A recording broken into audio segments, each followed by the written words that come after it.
nikahnya dengan mas kawinnya tersebut. Media sosial dihebohkan dengan beredarnya video seorang pengantin wanita yang mendadak minta cerai usai akad nikah, hanya hitungan beberapa detik setelah prosesi ijab kabul. Peristiwa mendadak minta cerai usai akad nikah ini terjadi di Desa Betung, Kecamatan Abab, Kabupaten Penukal Abab Lematang Ilir, Pali, Sumatera Selatan. Dalam video yang viral tersebut, awalnya prosesi akad nikah tampak berjalan lancar. Pengantin pria dengan tenang mengucapkan ijab kabul di hadapan penghulu dan wali nikah mempelai wanita. Namun, suasana tiba-tiba berubah saat sang pengantin wanita, yang duduk di samping mempelai pria, langsung berdiri dan menyatakan keinginannya untuk bercerai. Sang wanita, di video tersebut mengaku dilecehkan dan tak suka dengan suaminya itu.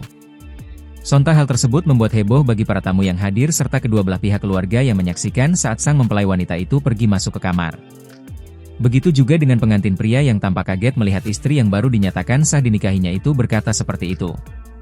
Dalam video tersebut, pengantin pria juga berkata bahwa ia bertekad tidak akan menceraikan istri yang baru dinikahinya itu, meski sang wanita minta cerai dengan alasan tidak senang.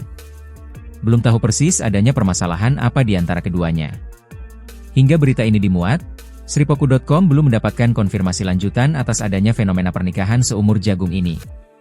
Namun seorang penghulu yang dengan tenang mendinginkan keadaan tersebut, dan meminta agar permasalahan ini dapat diselesaikan secara kekeluargaan.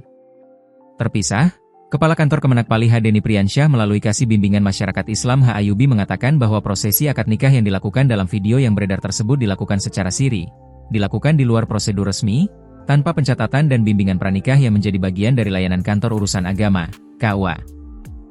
Ia juga sangat menyayangkan dengan adanya kejadian tersebut, karena pernikahan yang tidak melalui jalur resmi berisiko menimbulkan berbagai persoalan hukum dan sosial.